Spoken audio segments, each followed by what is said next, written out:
Madame, monsieur, bonjour, bienvenue sur les journaux des graines de reporters. Aujourd'hui, nous allons parler de la montée des eaux. Savez-vous que l'eau recouvre les 2/3 de la surface de la Terre? C'est pour cela qu'on la surnomme la planète bleue. Oui, mais attention, il y a deux types d'eau, l'eau douce et l'eau salée. La part d'eau douce est de 2,5%. À l'état liquide, on la trouve dans les lacs, les rivières, les fleuves et les nappes souterraines. Dans les glaciers, l'eau douce est à l'état solide. L'eau salée représente 97,5%. On la trouve à l'état liquide, dans les mers et les océans. Et à l'état solide, la banquise.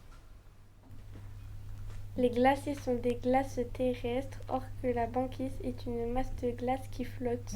Mais quel est le rapport avec la montée des eaux?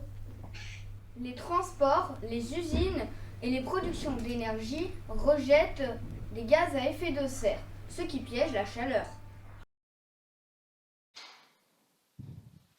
Dans cette expérience, nous allons montrer que la fonte de la banquise ne fait pas augmenter le niveau de l'eau, contrairement à celle des glaciers. En se réchauffant, l'eau des océans se dilate, donc prend plus de place. Le niveau monte. On comprend mieux pourquoi l'eau monte. Mais quelles sont les conséquences dans le monde? On pourrait croire que ce chien du Bangladesh est en bonne santé, mais la montée des eaux le rend trop salé.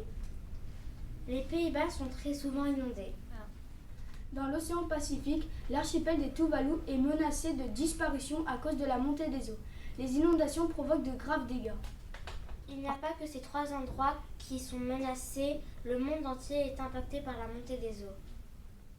Retour en France. Dans la petite commune de Paillé qui se situe en Gironde. Bonjour Monsieur Gauthier, vous êtes le maire de la commune de Paillé. Avez-vous vu des conséquences sur le changement climatique dans votre commune? Oui, puisque la commune a été victime d'inondations au mois de juillet 2014. Et c'est-à-dire comment étaient les scènes horribles? C'est-à-dire qu'il y avait de l'eau partout dans les rues, ça coulait comme un véritable cours d'eau, et puis il y avait jusqu'à 1,80 m d'eau dans les maisons. D'accord. Et comment vous avez pu prendre en charge toutes les personnes qui étaient inondées? On les a centralisés dans les salles des fêtes, on les a tous sortis, on les a nourris, logés pour certains d'entre eux pendant un certain temps, et nous étaient aidés par ce qu'on appelle une organisation non gouvernementale qui s'appelle Pompiers Solidaires. D'accord, les pauvres personnes, ils devaient être très tristes quand même de perdre leur maison. C'est très dur parce qu'ils perdaient tout. Ouais. Est-ce que vous pensez qu'à l'avenir, ces personnes qui ont été inondées devront déménager dans les zones non inondables? Pas pour l'instant, mais en tout cas aujourd'hui on interdit de construire dans des zones qui sont près des cours d'eau pour éviter ce genre de choses. D'accord.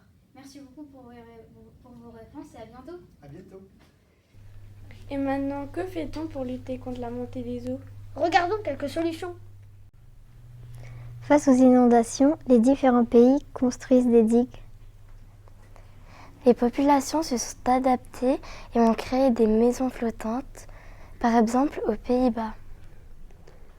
L'entraide est importante lors des inondations. En France, les maires prévoient des actions pour aider les personnes inondées.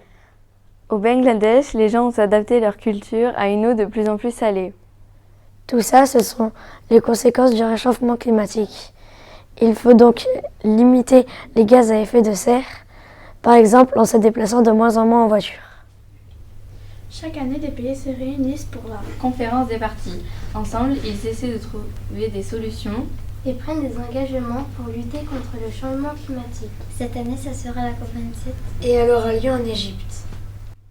Merci d'avoir regardé les graines de reporters. Bonne journée.